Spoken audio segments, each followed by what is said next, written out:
et survie en 2000, puis à 3 reprises Chantonnay en 2006, en 2010 bien sûr avec la victoire d'un certain Thomas Voeckler, et puis en 2015 les championnats de France de cyclisme sur route retrouvent le département de la Vendée à partir du 26 juin prochain ici même aux Herbiers. Avant d'aborder un petit peu plus, Alain Leboeuf parmi nous accompagné du maire des Herbiers Christophe Hogarth et de Bérengère Soulard, vice-présidente du conseil départemental de la Vendée en charge des sports. Nous saluerons également la présence de Michel Callot, président de la Fédération française de cyclisme, accompagné du secrétaire général de la Ligue nationale de cyclisme, Alain Clouet. Et puis bien sûr à ma gauche, nous saluerons celle qui a eu l'honneur de porter tout au long de la saison le maillot donc tricolore, elle qui s'était illustrée sur les routes de Saint-Martin-de-Landelle en juin dernier. Et bien Sarah Pop est à nos côtés aujourd'hui, accompagnée de Paul Brousse, le sélectionneur de l'équipe de France féminine de cyclisme sur route, et puis celui qui a eu le privilège de participer à 4 Tours de France, membre de la formation vendéenne Total Énergie depuis 2016. Fabien Grelier est également parmi nous. Bonjour à toutes et à tous. Et effectivement, je ne peux pas commencer sans remercier le président de la fédération pour dire merci. Effectivement, le département de la Vendée, vous venez de le dire, est une terre d'événements, de grands événements. Vous venez de citer la 10e édition du Vendée Globe, mais on peut aussi citer tout ce que l'on a fait dans le domaine du cyclisme en particulier. On a aussi, sur les Jeux Olympiques derniers, invité, accueilli les grandes équipes de France qui se sont fait remarquer quelques jours plus tard. Donc oui, c'est une terre d'événements, de grands événements. Et puis, vous savez, ici, le cyclisme est presque dans le sang des Vendéens, j'ai envie de dire, avec une habitude de prendre soin de ceux qui nous font notre admiration, j'ai envie de dire, depuis les plus jeunes générations jusqu'aux plus expérimentés. Vous avez parlé de Thomas Voeckler en introduction, on pourrait citer aussi notre Jean-René Bernaudot, qui a aussi cette merveilleuse équipe Total Énergie depuis tant d'années sur notre territoire.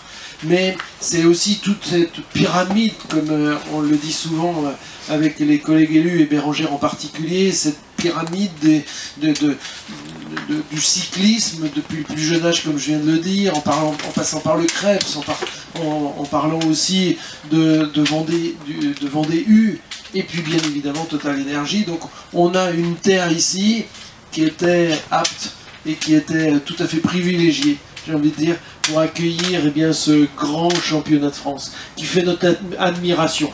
Mais pour qu'on puisse réussir ce championnat de France ici, il y a un contexte, Monsieur le Président.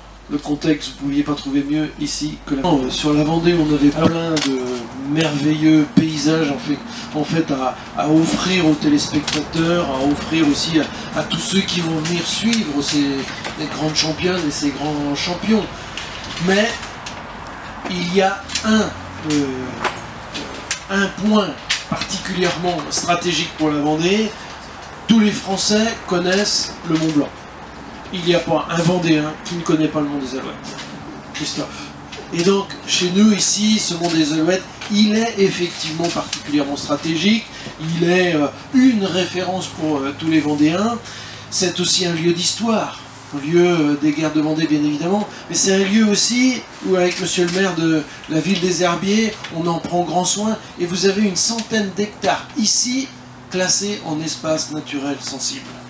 Donc, vous avez ici tous les ingrédients pour dire que ce lieu est un lieu de réputation. Pour la Vendée, premièrement. Mais d'autre part, pour le cyclisme. Eh bien, là, on va voir combien, justement, ces champions vont pouvoir s'exprimer avec la difficulté d'une montée ici de plus de 2 km. Et ces nombreux tours qui vont se faire autour du Mont des Alouettes, avec encore une fois ce paysage de bocage, bien évidemment, mais aussi la difficulté du parcours. Et on pensait qu'il y avait justement les deux avantages de ce choix stratégique du Mont des Alouettes.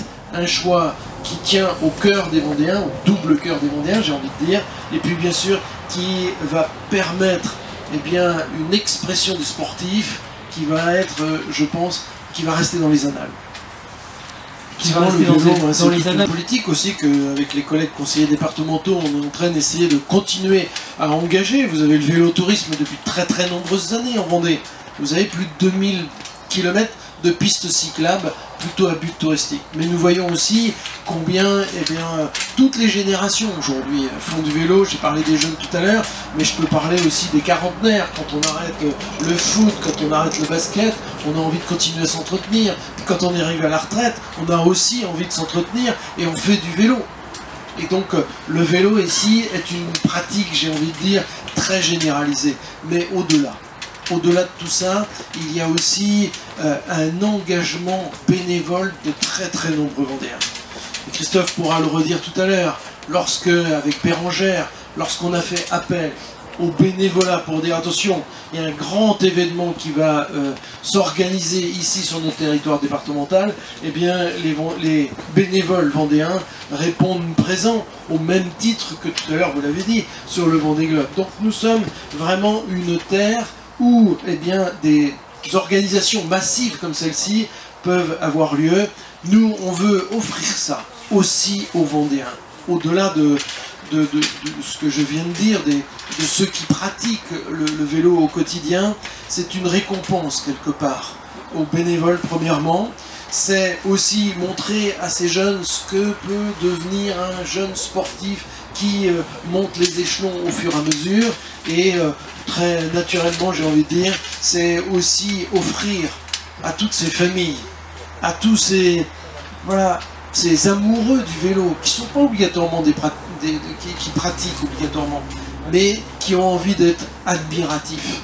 Quand des sportifs comme ceux que vous avez ici sont en train de se dépenser, sont en train de se surpasser, c'est tout ça que nous allons vivre, non pas, Monsieur le Président, avec un cœur qui bat, mais avec un double cœur qui bat. Vous allez voir, ça va être une merveille. Vous savez toutes et tous, et saluer tout particulièrement ceux qui sont autour de ces tables, et puis bien sûr Monsieur le Président, que je vais remercier d'avoir sélectionné aussi la ville des Herbiers en candidature commune avec le département, mon cher Alain.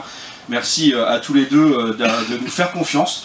Pour nous, les championnats de France de cyclisme, c'est d'abord une fierté. Voilà, une fierté pour les élus. Alors je salue, c'est une brochette d'élus devant, notamment Jean-Marie Grimaud et puis Stéphane Reynaud qui sont l'un et l'autre. C'est Monsieur Vélo, on a un élu au vélo. Alors, et puis un Monsieur Grand Événement qui est là, en excusant notamment la Tour de Sport qui ne pouvait pas être présente aujourd'hui. Puis Madame le maire de Saint-Paul, voilà, qui est passionnée de vélo également. Donc on est évidemment, c'est un élément de fierté pour nous. Et puis bien sûr, je salue Guy Gouraud qui préside le comité de tous les bénévoles qui est là et qui évidemment, pour qui c'est une fierté aussi de pouvoir organiser ce championnat de France de cyclisme. Donc c'était évidemment très attendu et pour nous, c'est d'abord une fierté. Et puis c'est un défi d'organisation. Alors on est un département d'événements, on aime beaucoup ça, le Vendée Globe, etc. Et aux Herbiers, on a aussi nos grands événements, et parmi lesquels on a bien sûr le chrono, la parade, etc. Et donc en fait, on est habitué, nous, à organiser des grands événements où on a 10, 15, 20 000 personnes sans trop de difficultés. Là, c'est un petit défi quand même, puisqu'on va accueillir peut-être 2, 3 fois plus, 4 fois plus. On verra bien, en tout cas, on sait que le succès sera au rendez-vous. En tout cas, il faut accueillir de manière digne et agréable, et que tout le monde reste évidemment, garde un bon souvenir de ces championnats de France. Donc voilà, on est avec toutes les équipes techniques de la ville, avec les bénévoles. On a Bérangère était donc vice-présidente en charge du sport, conseillère départementale du canton des Herbiers avec moi. On était à une réunion avec les bénévoles il y a peu de temps, il y en a 600, il y en a plus de 450 qui étaient là ce soir-là, c'est très attendu. Tout le monde est dans les starting blocks, donc voilà, mais c'est un vrai défi en termes d'organisation. Et puis, pour être tout à fait franc, c'est aussi une belle opportunité pour nous, puisque le vélo, c'est d'abord un sport extrêmement populaire. Ça veut dire 4 jours où la France, et même l'extérieur, vont vraiment avoir les yeux braqués sur la Vendée, sur les Herbiers, sur le vélo. Et donc, c'est l'occasion aussi de continuer à faire rayonner la ville des Herbiers. On est un territoire clairement sportif. Tout le monde connaît le foot, mais c'est très important que tout le monde connaisse le foot. Permettez-moi d'abord de saluer nos hôtes. Monsieur le Président, auquel j'associe Madame la Vice-Présidente, Monsieur le maire, bien évidemment, des Herbiers. Je voudrais saluer également tous les représentants des forces vives du cyclisme ici en Vendée, plus largement dans les Pays de la Loire, avec le président du comité régional, la Ligue avec le secrétaire général Alain Clouet, et puis nos sportives et nos sportifs avec un de nos sélectionneurs de l'équipe de France. C'est tout ça qui forme une dynamique autour du championnat de France. Et Le point clé ici, je crois, en Vendée, aux herbiers, et on a eu l'occasion depuis quelques mois, l'année dernière déjà, de beaucoup échanger dans l'approche, la perspective de championnat de France. Moi, il y a un mot qui ressort de tous les autres peut-être par rapport à tout ce que vous m'avez décrit de ce magnifique territoire, c'est le mot passion. On sent qu'ici les choses ne se font pas au hasard, elles se font dans la détermination, mais également dans la passion du travail bien fait, vous me l'avez expliqué, et de très belle manière. Et puis elles se font également dans la passion parce qu'on veut faire vibrer ce tissu associatif, on veut faire vibrer la population autour d'événements, de choses qui soient porteuses de sens et porteuses d'émotions. Ben, je crois que là on se croise parfaitement avec le championnat de France de cyclisme sur route, maintenant dans une version tout à fait paritaire, on aura l'occasion de le voir, mais qui permet de traduire l'expression la plus forte qu'on puisse avoir entre Françaises et Français de notre beau sport, et un sport qui, comme vous ici en Vendée, puise ses traditions dans maintenant un bon siècle et demi d'histoire derrière lui. Et je suis très très heureux qu'on ait pu effectivement s'entendre, trouver les conditions pour pouvoir amener notre championnat de France sur vos terres de Vendée et sur les terres des herbiers ici au Mont des Alouettes, dans un lieu, alors ça je le dis quand même, je pense que c'est la première fois qu'on fait une conférence de presse des championnats de France dans un lieu aussi atypique et aussi représentatif finalement de ce que seront les championnats de France et votre territoire. Donc un grand merci pour votre accueil et pour cette comme je le disais tout à l'heure, le championnat de France va s'étirer sur plusieurs jours parce qu'il va associer deux disciplines du cyclisme sur route, le contre-la-montre, ça sera une journée, la première journée, et puis ensuite on aura les épreuves en ligne qui vont concerner à la fois le monde amateur et le monde professionnel, si bien qu'on arrive au bout du compte à délivrer 8 titres de championne et de champion de France dans ce temps-là, ce qui montre la densité de l'événement, surtout qu'on y ajoute un certain nombre d'autres activités sur lesquelles je reviendrai, parce qu'aujourd'hui, pour notre fédération, c'est important aussi de s'intéresser à d'autres formes de pratiques, un peu moins élitistes que celles de nos athlètes ici présents, mais qui sont tout aussi importantes, et vous l'avez dit d'ailleurs, dans la dynamique du territoire. Quand on regarde la volumétrie de cet événement, elle se traduit effectivement par les chiffres que vous avez sous les yeux, mais en particulier le nombre de coureurs. Ce sont plus de 600 athlètes qui vont prendre le départ des différents championnats de France. Tous représentent la pointe de leur sport, chacun dans leur catégorie évidemment. Et puis on voit la mobilisation. Alors je sais que le chiffre de bénévoles ici est très sous-évalué. Vous en avez déjà plus du double. Donc on sera là aussi sans doute sur des records par rapport à ce qu'on a l'habitude de faire. Et on aura évidemment une affluence importante de spectateurs à accueillir ici sur le site, mais plus largement dans les environs. Et notamment, on a cette particularité, je crois qu'on avait eu l'occasion d'en parler aussi l'année dernière en Normandie ensemble, mais d'avoir beaucoup de camping-caristes qui nous rejoignent pour cet événement. Ça fait partie aussi du folklore, quelque part, du cyclisme sur route, qui, rappelons-le, est un spectacle gratuit. Alors ça, c'est un point majeur de notre fédération. On a effectivement une convention importante pour nous qui nous permet de réunir deux acteurs majeurs de l'audiovisuel avec France Télévisions. Et France Télévisions présente l'avantage évidemment d'être une chaîne gratuite, une chaîne nationale qui nous permet de mobiliser une audience, notamment sur le week-end, très importante. Et puis d'y associer Eurosport. Eurosport, c'est une chaîne spécialisée. Donc bon, il y a un petit peu moins d'audience évidemment puisque c'est réservé à ses abonnés. Mais par contre, on y trouve un public averti de fans qui suit le cyclisme tout au long de l'année. Et l'association des deux, évidemment, apporte beaucoup à l'événement. Et en termes d'audience, on progresse chaque année, avec aussi une belle satisfaction, c'est que la course des élites femmes se rapproche de plus en plus de la course des élites hommes, notamment sur le pic d'audience, ce qui montre, et je pense que cette année, ça sera encore plus fort parce que nos jeunes femmes ont été brillantes dans tout le début de saison, donc elles s'accrochent à un public de fans de plus en plus nombreux, et je crois qu'on ne devrait pas être loin des records d'audience, si ce n'est les dépasser largement cette année. Donc on commencera le jeudi traditionnellement avec les contre-la-montre. Les contre-la-montre qui s'adressent à nos amateurs comme à nos professionnels, chez les femmes comme chez les hommes. Je ne vais pas le redire à chaque fois, mais on a systématiquement aujourd'hui le même nombre de courses femmes et le même nombre de titres femmes que chez les hommes. Donc cette parité est totalement établie. Et Pour la première fois d'ailleurs, elle va se traduire à travers la séparation des courses femmes amateurs et professionnelles, tout simplement parce que le peloton professionnel féminin a suffisamment grandi pour qu'on puisse présenter une course convenable, on va dire, en nombre de participants, réservée aux femmes. Ça sera le samedi après-midi, tandis que sur l'écran, vous l'avez encore, le vendredi, on aura les courses amateurs avec les femmes et les hommes. Alors justement, peut-être pour le samedi, on aura un programme donc original, on le disait tout à l'heure, à double titre. D'abord parce qu'on aura cette course élite femmes professionnelles pour la première. Vous avez ici la primeur. C'est la première fois que les femmes professionnelles seront uniquement entre elles pour disputer leur titre. Et vous verrez que ça marquera un point d'entrée sur une période dont on ne connaît pas l'issue, mais qui sera sans doute très longue, parce qu'il n'est évidemment pas question de revenir en arrière sur ce modèle-là, et qui préfigure aussi de tout ce qu'on voit dans le cyclisme international sur l'avènement de toutes les classiques, de tous les grands tours qui sont doublés aujourd'hui, hommes-femmes. Et puis on aura autre initiative, même si on a eu déjà des choses approchantes, notre cyclo-sportive, la tricolore, qui se disputera donc en fin de journée. L'intérêt, c'est évidemment de continuer à animer le site et surtout de pouvoir recevoir ici tous les cyclo-sportifs, tous ceux qui pratiquent le cyclisme de manière plus ou moins intensive, mais qui pourront se mesurer sur le circuit, en pratiquant le circuit ici des Herbiers, puis en allant un peu plus loin pour découvrir aussi un petit peu la région.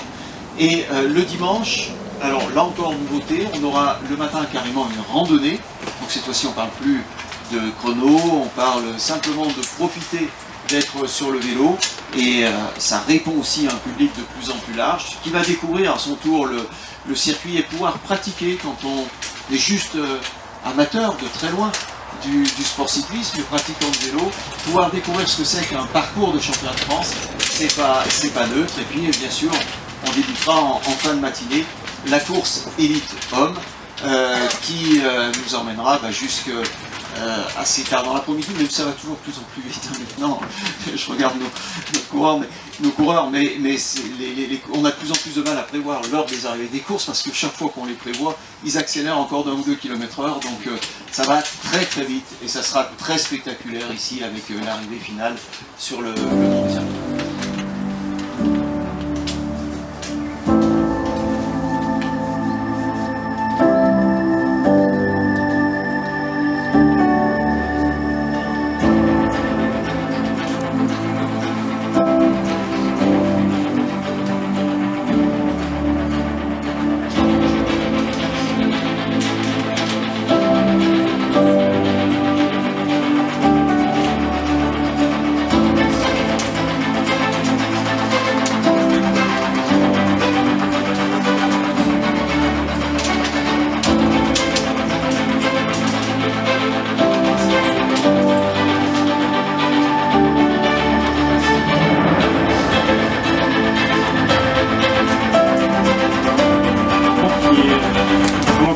On l'a vu sur vos images, 400 mètres de dénivelé positif sur 26 km 500, c'est pas rien, ça va faire mal aux jambes.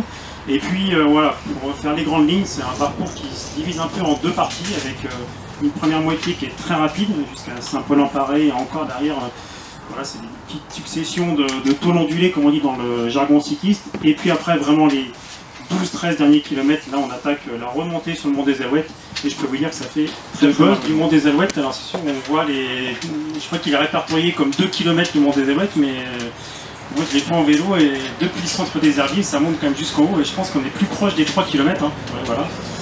Donc non, ça va être...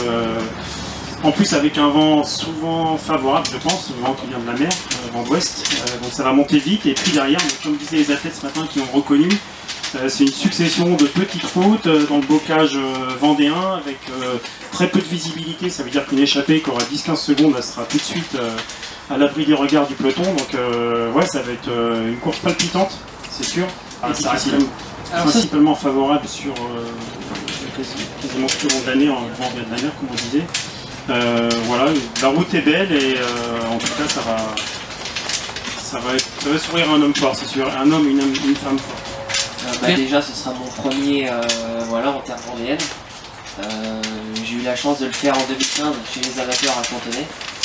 Mais voilà, ici, ce sera chez les professionnels. Donc pressé d'y être avec surtout tous les supporters qui seront là. Ça va changer beaucoup par rapport aux autres. Une belle ambiance, effectivement, on risque d'attendre les coureurs. Déjà de mes 10 derniers championnats de France sur route, j'ai jamais eu d'arrivée de plus de 2 km en bosse. Donc quoi qu'il arrive, ce sera un beau champion de France.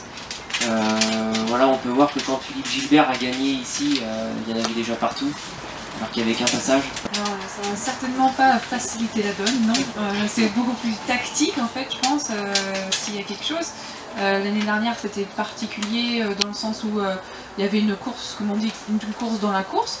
Et en fait, c'était vraiment, ça se faisait à la pédale, tout simplement. La première amateur qui franchit la ligne d'arrivée, elle a le titre.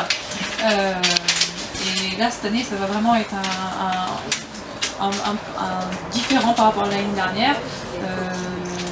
À voir si ça me convient ou si ça convient mais en tout cas, c'est sûr que ça va pas être pareil que l'année dernière. Alors, je vais pas le faire celui-là cette année, mais franchement, il a l'air d'être vraiment beau. Et comme disait Paul Brousse, sur les derniers taquets sur le coteau des Alouettes, là, et ça va faire très mal sur la fin de course. Je pense qu'il va falloir serrer les dents très fort et prier pour que ça bascule de l'autre côté. Alors,